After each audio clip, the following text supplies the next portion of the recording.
স্বৈরাচারের বিদায় সবার সামনে এখন মানবিক দেশ গড়ার পালা। ছাত্র দলের প্রতিষ্ঠা বার্ষিকী তারেক রহমান দ্রুত নির্বাচন দাবি। উপাচার্যের পদত্যাগ সহ 5 দফা দাবিতে উত্তাল ইউল্যাব। বেলা 12টা পর্যন্ত আলটিমেটাম প্রয়োজনে আমরণ অনশনের ঘোষণা। নড়াইলে জুলাই অভ্যুত্থানে 9 মামলার আসামি 3000। বাদীর দাবি সবাই স্বৈরাচারের দোষর, মিথ্যা প্রমাণ হলে ব্যবস্থার ঘোষণা। ভোলায় শিশু ইশরাক হত্যার 1 মাসও ধরাছোঁয়ার বাইরে খুনি, সুষ্ঠু বিচার চায় পরিবার, তদন্তের দোহাই দিয়ে খালাস পুলিশ। কুষ্টিয়া পদ্মার ভাঙন রোধে বাঁধ নির্মাণে অনিয়ম, দুর্নীতিতে ক্ষুব্ধ স্থানীয়রা, পানি উন্নয়ন বোর্ডের বিরুদ্ধে নানা অভিযোগ। চিকিৎসা সহ জনবল সংকটে খুঁড়িয়ে চলছে মানিকগঞ্জে 250 শয্যার সদর হাসপাতাল, নষ্ট হচ্ছে যন্ত্রপাতি, সেবা বঞ্চিত রোগীরা। এবং বিপিএল এর প্রথম জয়ের খোঁজে দুপুরে মাঠে নামবে ঢাকা ও রাজশাহী, সন্ধ্যায় টেবিল টপার রংপুরের প্রতিপক্ষ বরিশাল।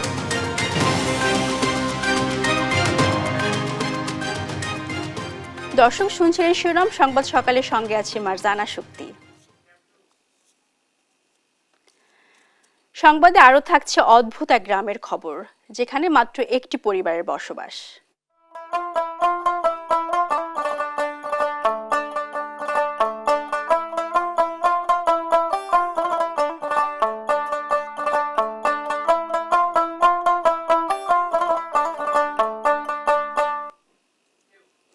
স্বৈরাচারের বিদায় সবার সামনে এখন মানবিক দেশ গড়ার পালা। ছাত্রদলের প্রতিষ্ঠা বার্ষিকীতে ভার্চুয়ালি যুক্ত হয়ে এই কথা জানান বিএনপির ভারপ্রাপ্ত চেয়ারম্যান তারেক রহমান।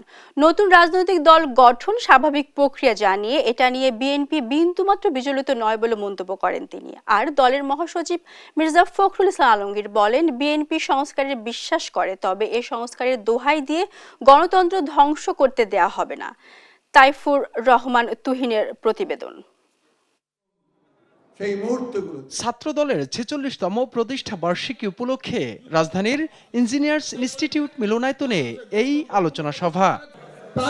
ভার্চুয়ালি অংশ নেন বিএনপির ভারপ্রাপ্ত চেয়ারম্যান তারেক রহমান, ছিলেন দলের মহাসচিব মির্জা ফখরুল ইসলাম আলমগীর সহ দলটির সিনিয়র নেতারা। এ সময় ছাত্রদলের গৌরবময় ইতিহাস তুলে ধরেন ছাত্রদলের সাবেক ও বর্তমান নেতারা। বিগত 15.5 বছর আমরা যেভাবে গুম খুনের শিকার হয়েছি, মামলা হামলার শিকার হয়েছি, আমরা ক্যাম্পাসে স্বাভাবিক জীবন যাপন করতে পারিনি। কারা আবার নতুন করে ষড়যন্ত্র করে দেশকে অস্থিতিশীল করতে চায়। তাই আমি আপনাদের কাছে উদাত্ত আহ্বান জানাবো, আপনারা নতুন ভাবে চিন্তা করুন। সর্বশেষ ছাত্র জনতার আন্দোলনের রক্তের বিনিময়ে আমরা যে বাংলাদেশ পেয়েছি, এই নতুন বাংলাদেশে অবিলম্বে প্রয়োজনীয় সংস্কার, দ্রুত সংস্কার করে নির্বাচন দিতে হবে। স্বৈরাচারী এরশাদকে মতো হাসিনাকে দেশ ছাড়া করার যে আন্দোলনের নেতৃত্ব, সেই জায়গায় তো ছাত্রদল। দলের মহাসচিব মির্জা ফখরুল ইসলাম আলমগীর অভিযোগ করেন, দেশকে নিয়ে এখনো নানা চক্রান্ত চলছে। এর একমাত্র সমাধান হতে পারে একটি অবাধ ও সুষ্ঠু নির্বাচন। বিএনপিকে ভেঙে ফেলার চেষ্টা বহুবার হয়েছে, বহুবার, কখনোই ভেঙে ফেলা সম্ভব হয়নি। আমরা এই অন্তর্বর্তীকালীন সরকারের কাছে আহ্বান জানাতে চাই, অতি দ্রুত একটা নির্বাচনের ব্যবস্থা করে বাংলাদেশের মানুষকে এই সংকট থেকে মুক্ত করতে হবে। ভারপ্রাপ্ত চেয়ারম্যান তারেক রহমান বলেন, যারা জনগণের মুখোমুখি হতে ভয় পায় তারাই নির্বাচন নিয়ে বিভ্রান্তি ছড়াচ্ছে। সংস্কার এবং নির্বাচন উভয়ই প্রয়োজন। বিদ্যমান ব্যবস্থাকে সময়োপযোগী করতে সংস্কার একটি অনিবার্য ধারাবাহিক প্রক্রিয়া। একইভাবে গণতান্ত্রিক ব্যবস্থাকে টেকসই এবং প্রাতিষ্ঠানিক রূপ দিতে নির্বাচনই সবচেয়ে বেশি গুরুত্বপূর্ণ ও কার্যকর পন্থা। সকল ষড়যন্ত্র মোকাবেলা করে নির্বাচনে প্রস্তুতি নিতে দলের নেতাকর্মীদের আহ্বান জানান তারেক রহমান। আপনারা ধৈর্য হারাবেন না, নির্বাচনের জন্য মানসিক প্রস্তুতি নিতে থাকুন। তাইফুর রহমান তুহিন, দেশ টিভি, ঢাকা। নতুন বছরে সরকারের 3টি প্রধান লক্ষ্য: জুলাই আগস্ট গণহত্যার বিচার, রাজনৈতিক মতৈক্যের মাধ্যমে সংস্কার নিশ্চিত ও রোডম্যাপ অনুযায়ী নির্বাচন করা এবং আইন শৃঙ্খলা পরিস্থিতি ও নিত্যপণ্য দাম নিয়ন্ত্রণ করা। এমনটাই জানিয়েছে পরিবেশ উপদেষ্টা সৈয়দ রেজওয়ানা হাসান। নাশকতা নয়, বৈদ্যুতিক কারণেই সচিবালয়ে আগুনের সূত্রপাত। তদন্ত কমিটি এমন প্রতিবেদনে উপদেষ্টা পরিষদ সন্তুষ্ট বলেও জানান তিনি। বুধবার বিকেলে সচিবালয়ে সাংবাদিকদের এসব কথা বলেন উপদেষ্টা। শিউলি রায় রিপোর্ট। গেল 25শে ডিসেম্বর মধ্যরাতে লাগা আগুনে পুড়ে যায় সচিবালয়ের 7 নম্বর ভবন। মঙ্গলবার এই নিয়ে প্রধান উপদেষ্টার কাছে প্রাথমিক তদন্ত প্রতিবেদন দেয় উচ্চ ক্ষমতা সম্পন্ন তদন্ত কমিটি। এতে কোনো নাশকতা নয়, বৈদ্যুতিক লুজ কানেকশন থেকে আগুনের সূত্রপাত বলে জানানো হয়। 2টা তার জোড়া দিয়ে পেঁচাই একটা ট্যাপ দেই, এটা একটা অনিয়ম, এখান থেকে উৎপত্তি, এখান থেকে। এই নিয়ে প্রধান উপদেষ্টার তেজগাঁ কার্যালয়ে উপদেষ্টা পরিষদের সভায় বিস্তারিত পর্যালোচনা করা হয়। তদন্ত প্রতিবেদন ও সিসিটিভি ক্যামেরার ফুটেজ পর্যালোচনা করে সন্তোষ প্রকাশ করেন উপদেষ্টা। বুধবার বিকেলে উপদেষ্টা পরিষদের সভায় এই তথ্য জানান পরিবেশ উপদেষ্টা। বলেন, প্রতিবেদন নিয়ে উপদেষ্টা পরিষদ সন্তুষ্ট, তবে আরও নিশ্চিত হতে আলামত বিদেশে পাঠানো হবে। বিশেষজ্ঞ যারা ছিলেন তারা আমাদেরকে একেবারে ক্লোজ আপে দেখিয়েছেন যে কিভাবে আগুনের সূত্রপাতটা হয়। পাঠানো হয়েছে যাতে সকল রকম সন্দেহের ঊর্ধ্বে আমরা উঠতে পারি। নতুন বছরে সরকারের গুরুত্বপূর্ণ লক্ষ্যের কথাও জানান উপদেষ্টা। বলেন, জুলাই গণহত্যার বিচার, সংস্কার নিশ্চিত করে রোডম্যাপ অনুযায়ী নির্বাচন এবং আইন শৃঙ্খলা পরিস্থিতি ও নিত্যপণ্যের দাম নিয়ন্ত্রণে চেষ্টা চালাবে সরকার। বাংলাদেশের রাষ্ট্রীয় জীবনে সবসময় যে চ্যালেঞ্জগুলো থাকে সেগুলোও থাকবে।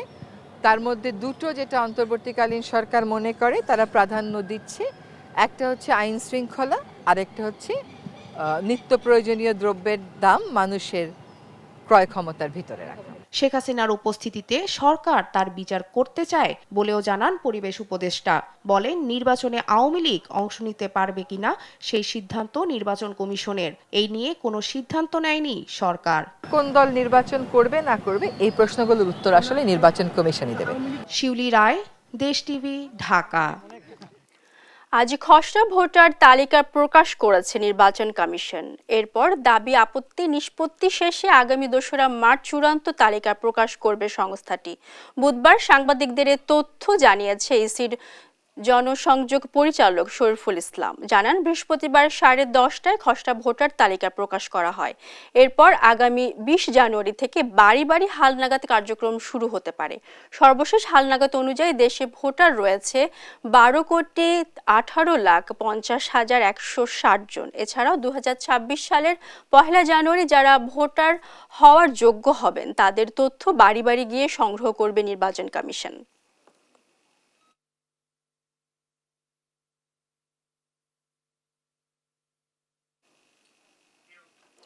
উদ্যোক্তা তৈরিতে আগামীতে দেশ জুড়ে বাণিজ্য মেলা করার ঘোষণা দিয়েছেন প্রধান উপদেষ্টা ডক্টর মোহাম্মদ ইউনূস। বুধবার 29তম ঢাকা আন্তর্জাতিক বাণিজ্য মেলা উদ্বোধন অনুষ্ঠানে এ ঘোষণা দেন তিনি। এ সময় তরুণ উদ্যোক্তাদের কাজে লাগানোর পাশাপাশি নতুন নতুন পণ্য উদ্ভাবনের মাধ্যমে রপ্তানি আরও গতিশীল করতে উদ্যোক্তাদের প্রতি আহ্বান জানান প্রধান উপদেষ্টা। আরও জানাচ্ছেন ফাহিম ইউসুফ। বুধবার পর্দা উঠল 29তম ঢাকা আন্তর্জাতিক বাণিজ্য মেলার। উদ্বোধন করেন প্রধান উপদেষ্টা ডক্টর মোহাম্মদ ইউনূস। সকালে রাজধানীর পূর্বাচলে মেলা উদ্বোধন করে ডক্টর ইউনূস তরুণ উদ্যোক্তাদের মেলায় বিনিয়োগের আহ্বান জানান। এই তারুণ্যের শক্তিকে উন্মোচিত করার, সুযোগ সৃষ্টি করার। তার মধ্যে আরেকটা বিষয় বারে বারে দৃষ্টি আকর্ষণ করি, মানুষ মাত্রেই উদ্যোক্তা, শ্রমিক না। শ্রমিকটা হলো একটা বিপথে চলে যাওয়া, এটা মানুষের পথ না। বাণিজ্য মেলা মানুষকে নিজের উদ্যোগ ও সৃজনশীলতাকে তুলে ধরার সুযোগ দেয় উল্লেখ করে প্রধান উপদেষ্টা বলেন, সুযোগ কাজে লাগাতে, সেই সঙ্গে নতুন নতুন পণ্য উদ্ভাবনের মাধ্যমে দেশের রফতানিকে আরও গতিশীলে ব্যবসায়ীদের এগিয়ে আসার আহ্বান জানান। মানুষের পথ হলো সৃষ্টি করা, নিজের মনের মধ্যে যা আছে তা সৃষ্টি করা, অন্যের হুকুমে সৃষ্টি করা না। এটা হলো তফাৎ। একটা হলো অন্যের হুকুমে, একটা হলো নিজের উদ্যোগে। নিজের চিন্তায়, নিজের ভাবনায়, নিজের কর্তৃত্বে। এই মেলা আমাদেরকে আবার সেই সৃষ্টির সুশ্রুতিটা দেয়। এই মেলা একটা সুযোগ দেয় একজনেরটা দেখে আরেকজনের মাথায় সুশ্রুতি দেওয়া। এই সুযোগটা যেন আমরা গ্রহণ করতে পারি। আমার মনে মনে যে মেলার ছক, সেটা হলো এগুলো তো থাকবেই, তার সঙ্গে আরো অনেক জিনিস থাকতে পারে। উদ্বোধনী অনুষ্ঠানে আরও উপস্থিত ছিলেন বাণিজ্য উপদেষ্টা শেখ বশির উদ্দিন এবং রপ্তানি উন্নয়ন ব্যুরোর ভাইস চেয়ারম্যান মোহাম্মদ আনোয়ার হোসেন। এ সময় বাণিজ্য উপদেষ্টা রমজানের দ্রব্যমূল্য নিয়ন্ত্রণে রাখার আশা ব্যক্ত করেন।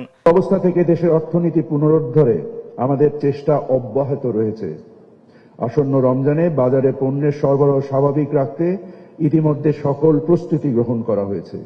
2024-এর বিপ্লবের মূলমন্ত্রে উজ্জীবিত হয়ে মেধা ও যোগ্যতার ভিত্তিতে অন্তর্ভুক্তিমূলক ব্যবসায়িক উৎকর্ষতা অর্জনের জন্য সকল প্রয়োজনীয় ব্যবস্থা নিশ্চিত করা হবে।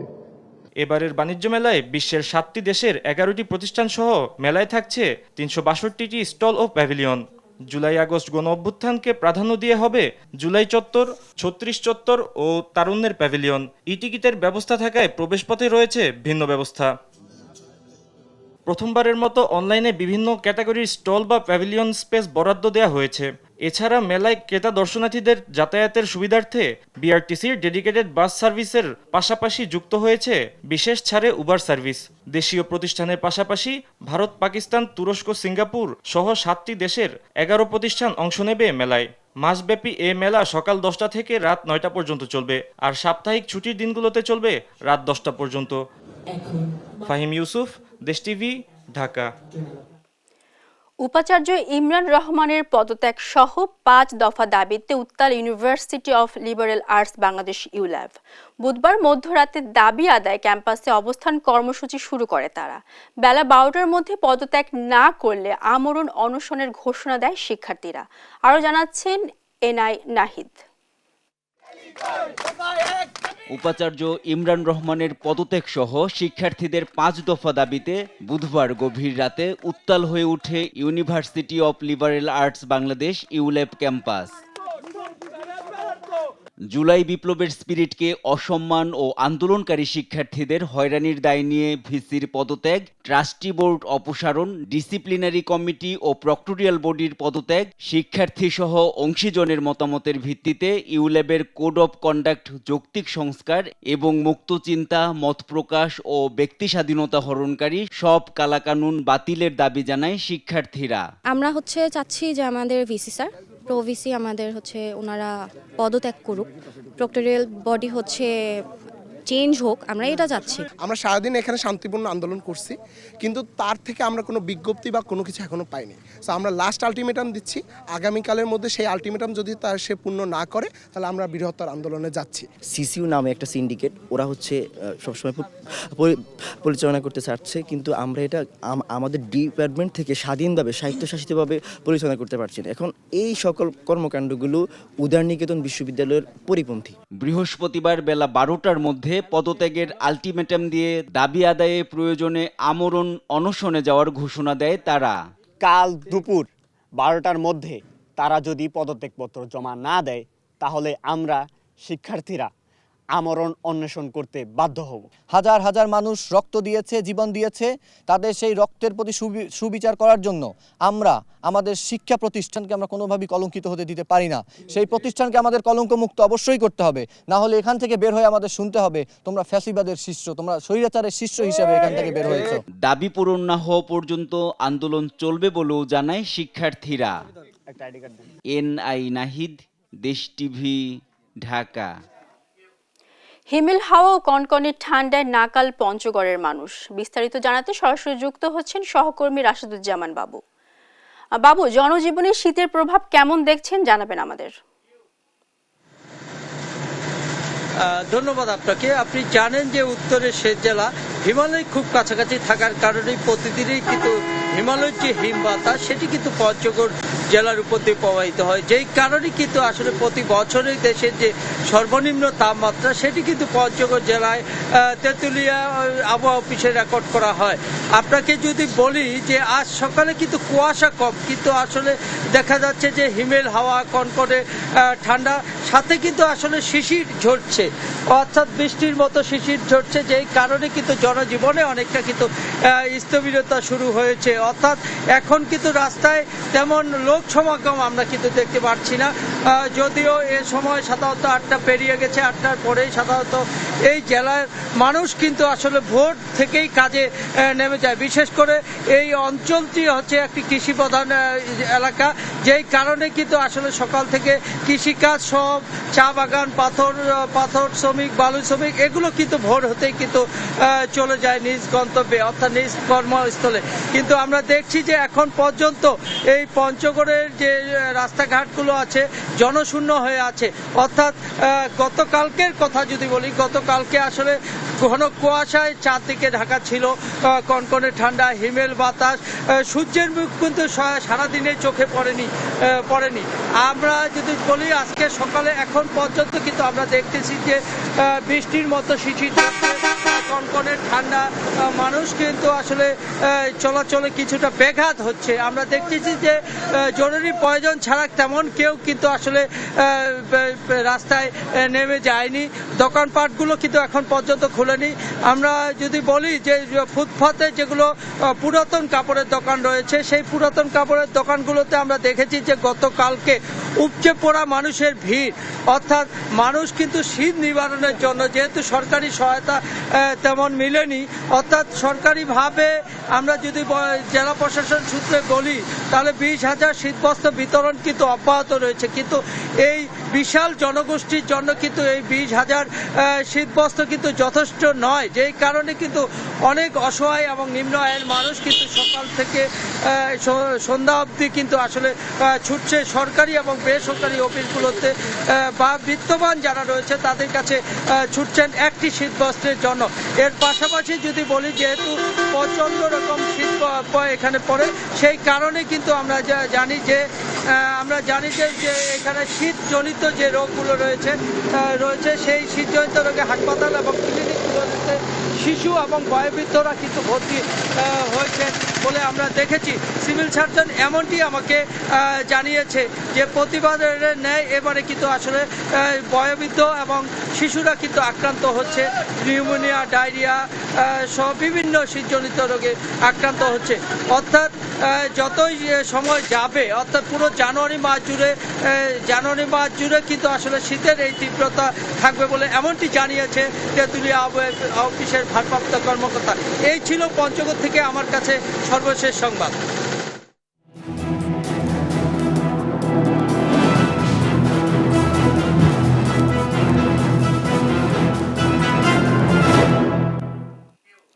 গেল 4 আগস্ট বৈষম্য বিরোধী ছাত্র আন্দোলনকারীদের সঙ্গে আওয়ামী লীগ নেতাকর্মীদের সংঘর্ষ হয়।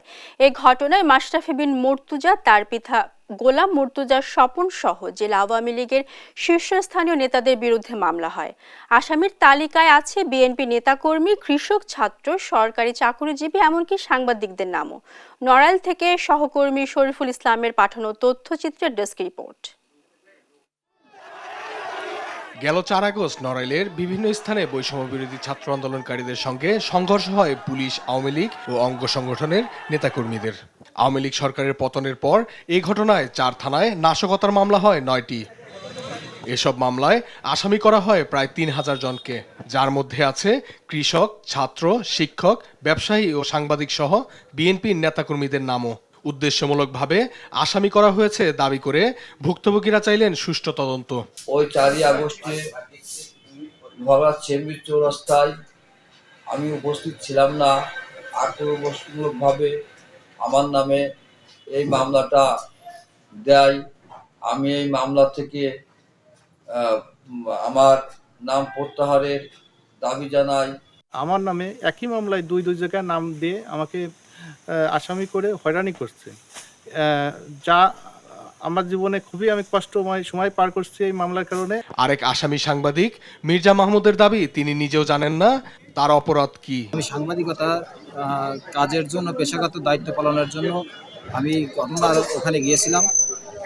ওখান থেকে যাওয়ার পরে আমি যে কিভাবে এই মামলায় আমাকে জড়ানো হলো আমি নিজেও বুঝতে পারতেছি না। এদিকে মামলার বাদী বহিষ্কৃত শ্রমিক দলের নেতা ঝনুর দাবি, আসামিরা সবাই আওয়ামী লীগের দোসর।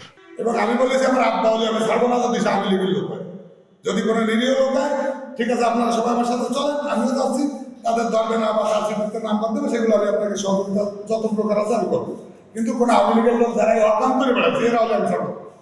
আর এদের প্রত্যেকের ভিডিও ফুটেজ ছাড়া হচ্ছে, অর্থাৎ আমি এদের ছাড়তে চাচ্ছি। বিএনপির নেতারা বলছেন, মিথ্যা মামলা দিয়ে যেন কাউকে হয়রানি না করা হয় সে ব্যাপারে সজাগ তারা।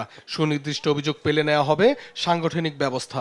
কোনো ধরনের হয়রানিমূলক কোনো মামলা হয়ে থাকে, মামলায় যদি কেউ আসামি হয়ে থাকে, সেই বিষয়ে আমরা যদি সুনির্দিষ্ট কোনো অভিযোগ পেয়ে থাকি সেটা আইনগতভাবে দেখে আমরা তাদেরকে হয়রানি যাতে না হয় সেই ব্যবস্থা করব। তবে এ নিয়ে কথা বলতে রাজি হননি লোহাগড়া থানার ভারপ্রাপ্ত কর্মকর্তা আশিকুর রহমান ও পুলিশ সুপার কাজী এহসানুল কবির।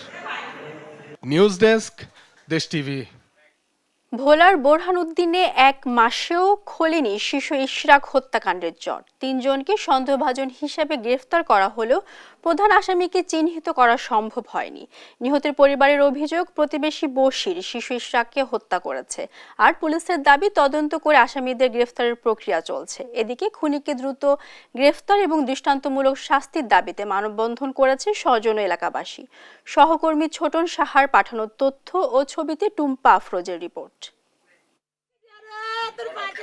ছোট ফুটফুটে শিশু ইশরাক দীর্ঘ 17 বছরে সংসার জীবনে প্রবাসী শেখ ফরিদ ও ইয়ানুর বেগমের ঘর আলোকিত করে জন্ম নেয় ইশরাক। সারাদিন সবার আদর আর ছোটাছুটিতে দিন কাটত তার। কিন্তু কে জানতো মাত্র 4 বছর বয়সেই নৃশংস হত্যার শিকার হতে হবে। একমাত্র সন্তানের ছবি বুকে জড়িয়ে কাঁদছিলেন মা ইয়ানুর বেগম। সুষ্ঠু তদন্তের মাধ্যমে দ্রুত ছেলে হত্যার বিচার চান তিনি। চিকিৎসা করার পরে আমার ছেলে হঠাৎ করে সকালবেলা আমার ছেলের পাই না, বিচিতে এক পর্যায়ে আনে কইতাছে এনটা ইস্যুরে লয়ে গেছে, একজনে দৌড়ে যায় ওরা পাইছে। তারপর আমরা হসপিটালে লয়ে গেছি আর ওরা কয় বাচ্চা আছে, আমিও দেখছি বুড়বুড়ি আমার বাবার কয় বাচ্চা আছে। ভোলার বোরহানউদ্দিন উপজেলার কুতুবা ইউনিয়নে সংগঠিত এ হত্যাকাণ্ডে পুরো এলাকায় ব্যাপক চাঞ্চল্যের সৃষ্টি হয়। মাঠে নামে পুলিশ, তবে হত্যার রহস্য উদ্ঘাটন হয়নি এখনো।